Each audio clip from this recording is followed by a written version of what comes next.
बिस्मिल्लाहिर्रहमानिर्रहीम। मुअज़्ज़ज़ सहाफ़ी हज़रात, आप सबकी आमद का बहुत बहुत शुक्रिया। जैसा कि आप जानते हैं कि गुज़श्ता रोज़ वज़ीर आला बलूचिस्तान सरफ़राज़ बुगटी ने उमर अयूब को बतौर एक ज़िम्मेदार आइनी ओहदे पर काम करने वाले शख्स के तौर पर दौरा बलूचिस्तान की दावत दी थी, और हमें अंदाज़ा नहीं था कि एक गैर ज़िम्मेदार शख्स को एक आइनी पोजीशन पर इत्तफ़ाक़िया काम करने का मौका मिल गया है, वरना ज़रूर हम ये दावत ना देते। हमने ये सोच कर हुकूमत बलूचिस्तान और वज़ीर आला बलूचिस्तान सरफ़राज़ बुगटी ने न सिर्फ अपोजिशन लीडर को बलूचिस्तान आने की दावत दी थी, बल्कि वो चाहते थे कि इस मसले पर एक अहम ओहदे पर बैठे एक अहम शख्सियत, अपोजिशन लीडर की भी उतनी ही अहमियत है एक पार्लियामेंट्री सिस्टम में जितनी कि किसी और ओहदे की है, तो उनसे ना सिर्फ बात की जाए और अगर उनके कोई तहफ़्फ़ुज़ात बलूचिस्तान के जिन 8 अज़ला को वो मेंशन करना चाहें करें और उन्हें वहाँ ले जाया जाए। ना सिर्फ ये दावत मीडिया के थ्रू दी, बल्कि गुज़श्ता रोज़ वज़ीर आला बलूचिस्तान सरफ़राज़ बुगटी ने सारी सूरत हाल पर अपोजिशन लीडर से गुफ्तगू भी की,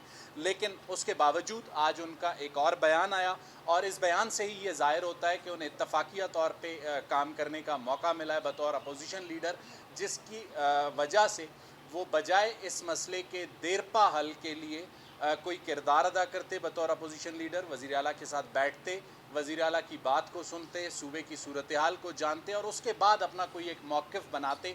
उन्होंने आज एक बार फिर एक नया शोशा छोड़ा है। वज़ीर आला बलूचिस्तान सरफ़राज़ बुगटी इस बात पर वाज़ेह हैं कि बलूचिस्तान की जो लॉ एंड ऑर्डर की सिचुएशन है वो ठीक नहीं है। उसे ठीक करने के लिए जो काम करने की ज़रूरत है, सूबाई हुकूमत, वफाकी हुकूमत सारे उस पर काम कर रहे हैं, और जिस चैलेंज का सूबे को दहशतगर्दी का सामना है गुज़श्ता 2 दहाइयों से, उसे कंट्रोल करना हफ़्तों या दिनों में मुमकिन नहीं है।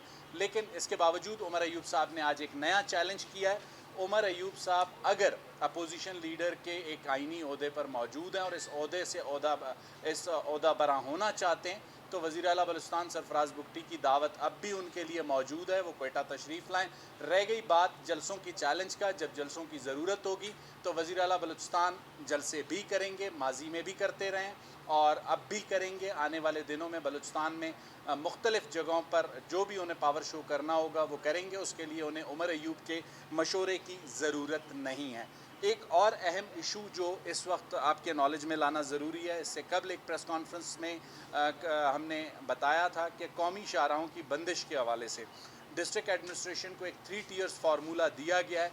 बहुत सी जगहों से ये शिकायत आ रही हैं कि कौमी शाहराहों को मुख्तलिफ़ इशूज़ की बुनियाद पर कोई भी इशू बनता है, किसी भी जगह पे कौमी शाहराह को बंद कर दिया जाता है।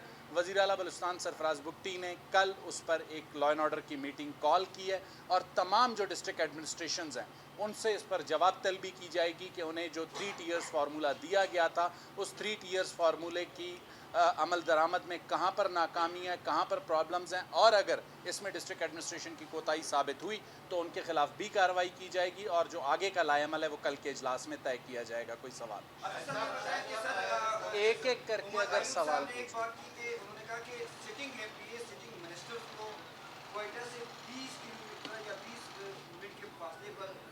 जो है कलम तंजीम के लोग झंडे पहने हुए उनसे असला ले रहे हैं, तो इस सूरत हाल में मैं किस तरीके से जाऊंगा और किस सीएम ये दावा करते हैं कि वहाँ पे पूरी बलूचिस्तान का विजिट कराएंगे। देखिए, लियाकत लहड़ी का जो वाक़या पेश आया वो तबलीगी इज्तिमा में जा रहे थे, वो किसी पॉलिटिकल गैदरिंग या किसी और चीज़ के लिए नहीं जा रहे थे। मेरा ख्याल है उनके पास एक गाड़ी और 2 से 3 लोग थे।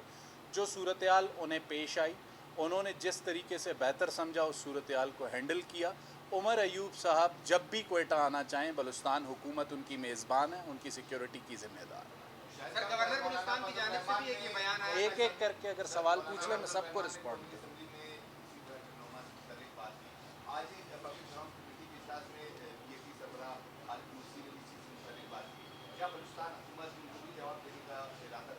मौलाना फजलुर रहमान ने जो गुफ्तगू की थी उसका जवाब वज़ीर आला बलूचिस्तान सरफ़राज़ बुगटी ग़ालिबन, अगर मैं गलत नहीं हूँ, तलत हुसैन साहब के प्रोग्राम में दे चुके थे।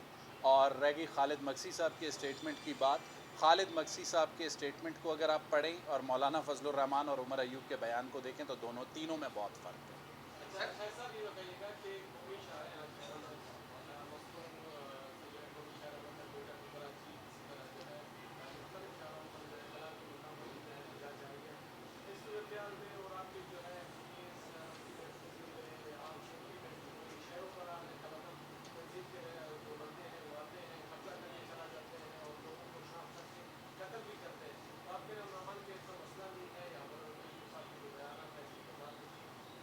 عصمت میرا خیال ہے آپ نے میری بات پوری نہیں سنی. میں نے کہیں بھی یہ نہیں کہا کہ امن و امان کا کوئی مسئلہ نہیں. ضرور کچھ شاہراہوں پر سچویشن ہمیں سامنے آ رہی ہے جہاں پر دہشت گرد شاہراہوں پر آتے ہیں, کچھ گھنٹوں کے لیے, کچھ منٹوں کے لیے ان کا وہاں پر کنٹرول ہوتا ہے, اور جیسی کوئی ایسی اطلاع آتی ہے اس کے بعد سیکیورٹی فورسز وہاں سے موو کرتی ہیں اور جس حد تک اس صورتحال کو قابو کر سکتی ہیں کرتی ہیں.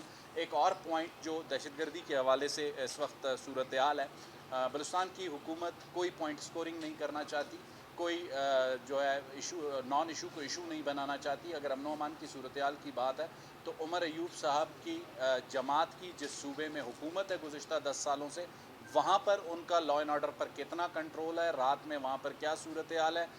District administration Dera Ismail Khan Balochistan government کو واضح طور پہ لکھ چکی ہے کہ رات کے وقت میں مسافر بسوں کو ٹریول کرنے کی اجازت نہ دی جائے. تو عمر ایوب صاحب کوئٹہ یا بلوچستان کے لیے ہلکان ہونے سے بہتر ہے ذرا پشاور اور ڈیرہ اسماعیل خان کی صورتحال کا بھی جائزہ لیں, تو انہیں اندازہ ہوگا کہ یہ جو دہشت گردی کے خلاف صورتحال ہے وہ صرف بلوچستان میں نہیں ہے, خیبر پختونخوا میں بھی ہے, اور سب نے مل کر اس کا سامنا کرنا. شاہد صاحب, گورنر صاحب کی طرف سے بھی ایک بیان آیا تھا, شاید جرمن کونسل جنرل کو کوئٹہ آنے نہیں دیا گیا تھا, جس پہ انہوں نے تھوڑا سا اظہار بھی کیا تھا. اس نے کہا کہ یہاں پہ امن و امان کی صورتحال تو بہتر ہے. تو اس سے یہی ظاہر ہوتا ہے کہ باقی پاکستان میں امپریشن تو یہی ہے کہ بلوچستان کے حالات جو ہیں وہ اس نہج پہ پہنچ چکے ہیں کہ یہاں پہ اب جو دوسرے ملکوں کے سفیر ہے, فارن آفس, ان کو بھی آنے کی اجازت نہیں دے رہا, حالات کو مد نظر رکھتے. آج چیف منسٹر سے ایک غیر ملکی سفیر کی ملاقات ہوئی ہے, اور گورنر صاحب چونکہ ایک آئینی عہدے پر ہیں, انہوں نے اپنے خیال کا اظہار کیا ہے. That is not related with provincial government, that is related with ministry of foreign affairs. Asif صاحب, امن و امان کے حوالے سے جو سچویشن انتہائی کریٹیکل ہے, واضح طور پہ حکومت کی طرف سے یہ ہمیں نظر نہیں آ رہا کہ کیا کوئی ٹارگیٹڈ آپریشن جاری ہے, کتنے لوگ پکڑے گئے, کس طریقے سے دہشت گردوں کے خلاف گہرا تنگ کیا جا رہا ہے. اس حوالے سے کچھ نظر نہیں آ رہا ہے. دہشت گرد کھلے عام سڑکوں پہ آ جاتے ہیں, کارروائیاں کر کے چلے جاتے ہیں, بعد میں یہ کہا جاتا ہے کہ سیکورٹی فورسز ان کی تعاقب کر رہی ہے. اب تک کتنے لوگوں کا تعاقب کیا گیا ہے, کیا ہو رہا ہے, اور کس کس اضلاع میں اس وقت صورتحال خراب ہے؟ دیکھیں, لا اینڈ آرڈر کی جو فضل سچویشن ہے, اس سچویشن پہ ہم نے پہلے کہا کہ سچویشن کو کنٹرول کرنے کی کوشش کر رہے ہیں. باقی جو آپریشنل مواد یا جو ڈیٹا آپ کو ریکوائرڈ ہے وہ یہ اپروپریٹ فورم نہیں ہے کہ جس پر اس وقت آپ کو فراہم کیا جائے. شاید صاحب ایک چیز اور, شاہراہوں کا بند ہونا اصل طور پر دہشت گردی کے لیے ایک عام معمول بن چکا ہے, لیکن مسئلہ اور لوگ شاہراہیں بند رہے ہیں. تو دوسرا ضروری جان چاہیے ایسا فریم ورک ہے تاکہ ان کے جو مسائل ہیں وہ وہیں پہ ایڈریس ہو پائے, اور شاہراہیں کو نہ ہو کہ آپ مسافر یا بیمار شاہراہوں کو نہیں پوچھ. میرا خیال ہے میں نے یہی بات کہی کہ ڈسٹرکٹ ایڈمنسٹریشن کو ایک 3 ٹیئر فارمولہ دیا گیا تھا, اور کل کی میٹنگ اسی چیز پر بلائی گئی ہے کہ اس 3 ٹیئر فارمولے پہ کیا عمل درآمد میں مشکلات ہیں یا ناکامی ہے, وجوہات کیا ہیں جس کی وجہ سے مسافروں کو مشکلات کا سامنا کرنا پڑ رہا ہے. یہی بات میں نے پریس کانفرنس میں کہی.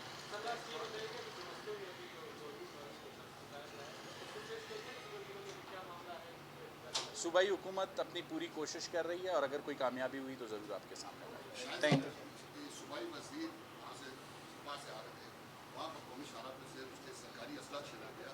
وہ اس سے نہیں لگتا کہ امن و امان کی صورتحال اٹھائی گمبھیر ہے, اور کیا اقدامات اٹھائے گئے اس کے بعد؟ رانا, آپ تھوڑا تاخیر سے پہنچیں, اس سوال کا جواب میں دے چکا ہوں. Thank you.